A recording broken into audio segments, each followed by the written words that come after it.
Bien-aimés dans le Seigneur, nous allons fermer nos yeux, nous allons prier pour écouter la parole de Dieu. Le Créateur de l'univers visible et invisible, Papa, nous te dédions ces moments entre tes belles et saintes mains. Parlez-nous, maudit mon roi, laisse que cette parole puisse nous édifier, que cette parole puisse nous délivrer de toutes tes puissances démoniaques. Bénis tous ceux qui nous suivent, Seigneur, en ces moments, qu'ils soient bénis et que toutes forces démoniaques soient déracinées par le nom de Jésus-Christ. Nous avons ainsi prié. Amen. Mes bien-aimés dans le Seigneur, je vous salue tous au nom de notre Seigneur et Sauveur Jésus-Christ. Sans plus tarder, nous allons continuer toujours notre enseignement sur le thème de l'importance de la délivrance. Il y a d'autres personnes qui disent que non, je prêche que sur la délivrance, la délivrance. Oui, on a plusieurs enseignements. Je vais aller étape par étape. J'ai commencé d'abord à prêcher sur la délivrance. Pourquoi? Parce qu'il y a beaucoup de gens, beaucoup de personnes qui ont des problèmes sérieux, qui ont des problèmes spirituels. J'avais dit dans mes volumes précédents que l'effet d'avoir des problèmes dans la vie, tout cela ne veut pas dire que c'est une possession. Ça peut être des épreuves, ça peut être aussi des combats, mais cela ne veut pas dire que si tu es en train de traverser des moments des épreuves, que ce sont toujours les démons. Non. Il y a d'autres problèmes qui arrivent dans nos vies, ce ne sont pas des combats, des démons ou soit des possessions, mais Dieu lui-même peut éprouver son fils pour peut-être changer sa façon de prier.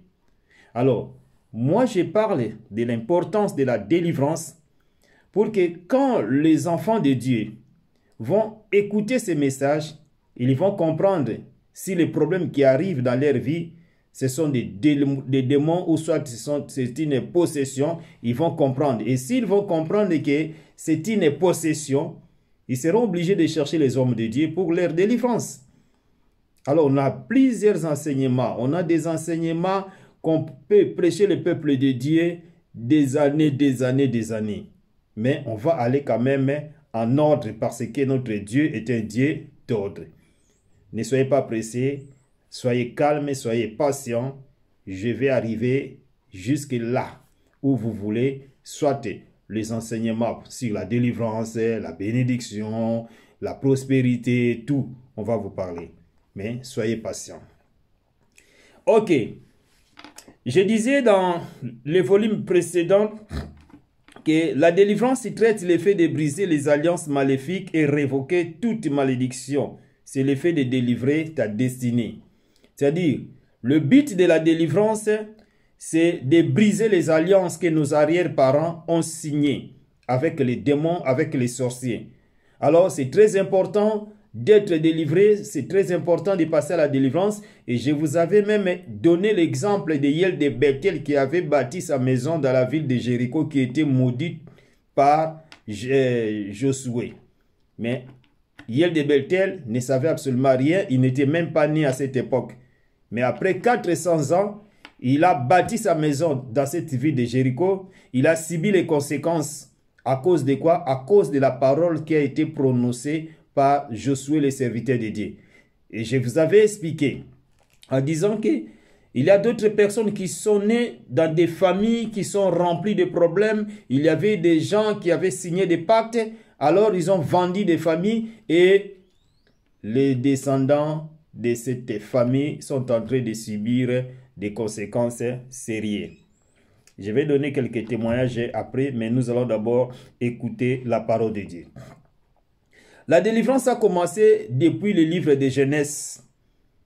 La première personne qui était délivrée, c'était Abraham. Abraham, il restait dans la maison de ses parents. Mais Dieu est descendu pour parler à Abraham, qu'Abraham quitte la maison de ton père et de ta mère et va-t'en dans le pays que je vais te montrer. C'est-à-dire, c'était une délivrance pour Abraham. Si Abraham était resté toujours dans la maison de ses parents, Abraham ne pouvait pas être béni. Cela veut dire quoi? C'est-à-dire qu'il y a d'autres personnes. Pour qu'ils soient délivrés, ils demandent un déplacement. Dieu te dit de quitter. Qu'est-ce que tu vas quitter? Tu dois quitter d'abord le péché. Tu dois abandonner le péché. Quand tu vas quitter le péché, tu dois abandonner le péché. Bien-aimé, tu seras délivré facilement. Mais il y a d'autres personnes qui vivent encore dans le péché, mais ils ont besoin de délivrance. Une personne qui vit dans le péché ne peut jamais être délivrée. Comment tu vas être délivré pendant que tu vis encore dans le péché? Et Dieu dira à Abraham qu'Abraham quitte la maison de ton père et de ta mère. Et va-t'en, va dans un lieu que je vais te montrer. Et Abraham, par la foi, il avait obéi la parole de Dieu. Il avait quitté et Dieu a commencé à bénir Abraham parce qu'Abraham était obéissant. Aujourd'hui, nous prions au nom de Dieu d'Abraham, Dieu d'Isaac et Dieu de Jacob. Pour quelle raison? Quand on cite le nom de Dieu d'Abraham, nous citons le nom de Dieu d'Abraham parce qu'Abraham était obéissant. Quand Dieu lui a dit de quitter la maison de son père et de sa mère, Abraham avait obéi. Quand Dieu lui a demandé de donner son fils Isaac en offrande, en holocauste, Abraham avait obéi. Pourquoi on dit le Dieu de Jacob? Dieu de Jacob parce que Jacob avait lutté contre Dieu toute la nuit. Et Jacob était sorti vainqueur. C'est-à-dire que nous les enfants de Dieu, quand nous disons le Dieu d'Abraham, le Dieu de Jacob, cela veut dire quoi? Cela veut dire que Abraham était obéissant, nous aussi nous devons être obéissants pour notre délivrance. Pourquoi le Dieu de Jacob? Le Dieu de Jacob parce que Jacob était un homme de prière et il était combattu contre Dieu durant toute la nuit. Et pourquoi le Dieu d'Isaac? Parce que Isaac était un enfant de promesse, il était le fils de promesse. Donc nous aussi, nous sommes dans les promesses que Dieu avait promis à Abraham. La raison pour laquelle nous prions, Dieu d'Abraham, Dieu d'Isaac et Dieu de Jacob. Amen. Alors, mes bien-aimés, nous devons comprendre quelque chose. Quand nous allons comprendre que Abraham avait obéi, Abraham avait quitté la maison de son père et de sa mère, c'était sa bénédiction, c'était sa délivrance, et nous allons obéir aussi aux hommes de Dieu pour que nous soyons délivrés. Alors, suivez bien ces messages. Nous allons lire un verset dans le livre d'Exode, chapitre 8, au verset 24. Qu'est-ce que la Bible nous dit dans le livre d'Exode, chapitre 8, verset 24? La Bible dit, Pharaon dit, « Je vous laisserai aller pour offrir à l'Éternel votre Dieu des sacrifices dans le désert seulement. Vous ne vous éloignerez pas en y allant prier pour moi. » C'est-à-dire, Pharaon plutôt, Pharaon avait accepté de libérer les enfants d'Israël. Mais c'était avec une condition. Les conditions étaient quoi? Il a dit, bon, vous pouvez quitter. Vous pouvez aller pour servir votre Dieu. Mais n'allez pas loin. Vous ne pouvez... Écoutez bien, la Bible dit que Pharaon dit, je vous laisserai aller pour offrir à l'Éternel votre Dieu des sacrifices dans le désert. Seulement, vous ne vous éloignerez pas à y aller. C'est-à-dire, à la fin, la Bible dit quoi? Priez pour moi. Pharaon, il a ordonné aux enfants d'Israël de quitter l'Égypte. Pourquoi? Parce qu'il avait vu le miracle que Dieu avait opéré à travers son serviteur Moïse. Moïse a opéré des miracles et le dernier miracle, c'était la mort de tous les premiers-nés égyptiens. Et c'est alors que Pharaon va dire à Moïse, bon Moïse, comme ça vous pouvez quitter l'Égypte, mais vous ne pouvez pas aller loin. Beaucoup de personnes aujourd'hui sont comme ça. Beaucoup de gens sont comme ça. Les démons l'ont donné l'accès peut-être de voyager, de quitter l'Afrique, de venir en Europe. Mais ils ont dit, cet homme-là, il peut aller en Afrique, mais en Europe plutôt. Mais il ne pourra jamais être béni, il ne pourra jamais avancer. On vous a lié, on vous a bloqué. C'est comme une chèvre qu'on a attachée une corde de distance de 2 mètres ou 3 mètres. Donc cette chèvre-là ne peut jamais aller au-delà des cordes. Si les cordes qu'on avait mis dans les chèvres à une distance de 2 mètres ou de 3 mètres, et le chèvre sera aussi obligé de rester juste à une distance de 2 mètres ou soit de 3 mètres. Beaucoup de personnes aussi dans leur vie sont comme ça. On vous a attaché au cou. On vous a dit, bon, vous pouvez partir, hein, vous pouvez partir, ce n'est pas grave. Mais depuis que vous avez quitté votre pays, vous êtes venu résider en Europe, rien ne marche, rien ne marche. Vous commencez peut-être à dire, mais non, je préfère mieux retourner en Afrique. Je préfère mieux retourner encore là où j'étais. Pourquoi? Parce qu'il y a quelque chose qui ne va pas dans ta vie. Peut-être on vous a attaché une corde et on commence à tirer maintenant sur les cordes pour que tu retournes en Afrique. Et quand tu vas retourner en Afrique, bien aimé, c'est alors que les démons, les sorciers seront très très contents. Ils vont commencer peut-être à t'envoyer des maladies, des problèmes pour t'éliminer. Or, étant donné que tu es déjà parti, bien aimé, tu vas continuer à avancer. Tu as l'onction d'avancer. Peut-être tu ignores ce que Dieu a mis en toi. Mais il faut avancer, il faut avancer. Quand tu vas avancer, et tu verras la main puissante de Dieu qui va commencer à opérer des miracles en toi. Il faut mettre le premier pas.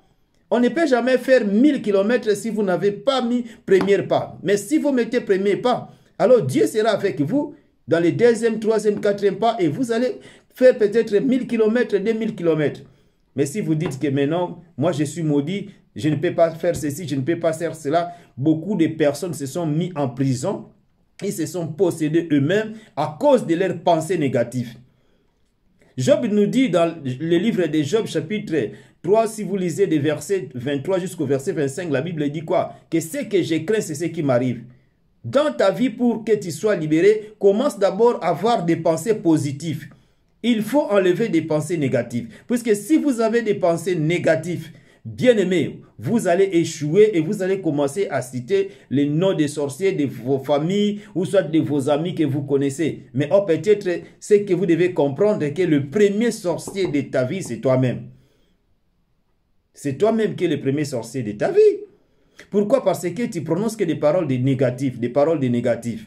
Alors, une personne, bien-aimée, qui est possédée, qui n'a même pas besoin de délivrance, rien ne va changer dans sa vie. Même dans la vie de sa famille, rien ne va marcher, rien ne va changer. Pourquoi? Parce que peut-être cet homme-là, c'est lui qui est le leader que Dieu a choisi dès le sein de sa mère. Peut-être c'est lui qui est peut-être un intercesseur pour intercéder pour sa famille. Alors si cet homme est fatigué, si cet homme dit que non, je ne peux plus prier, non, je ne peux pas chercher ma délivrance, ou soit la délivrance de ma famille, alors la famille sera toujours bloquée. La famille sera bloquée. Pourquoi? Dieu regarde cet homme qui est choisi, qui est comme l'intercesseur de sa famille. Mais s'il est fatigué, s'il dit qu'il ne peut pas prier, alors toute la famille sera bloquée. C'est comme l'histoire d'un oiseau. Un oiseau a des ailes. Mais si on l'a mis dans une cage, l'oiseau ne peut pas voler, ne peut pas sortir. Il peut voler seulement dans les cages qu'on l'a mis. Mais il ne peut pas voler pour sortir, pour faire peut-être 2 km, 5 km, 200 km parce qu'il est dans la prison.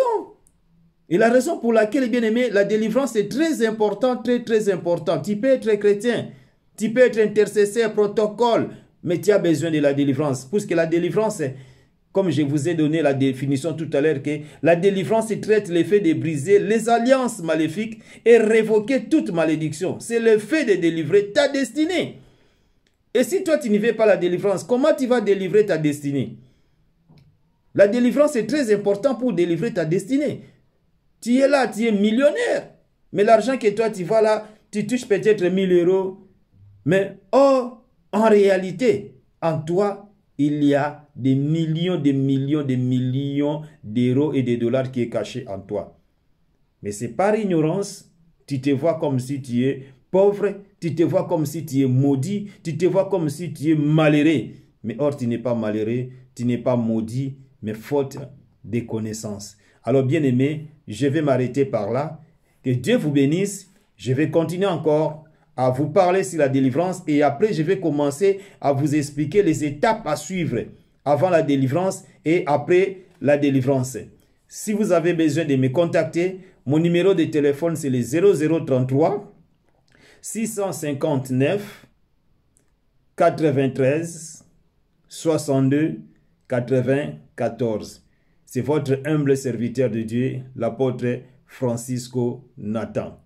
Enchaînez-vous, abonnez-vous plutôt, abonnez-vous dans la chaîne Apôtre Francisco Nathan TV et Mami Kenga TV. Que le Seigneur vous bénisse.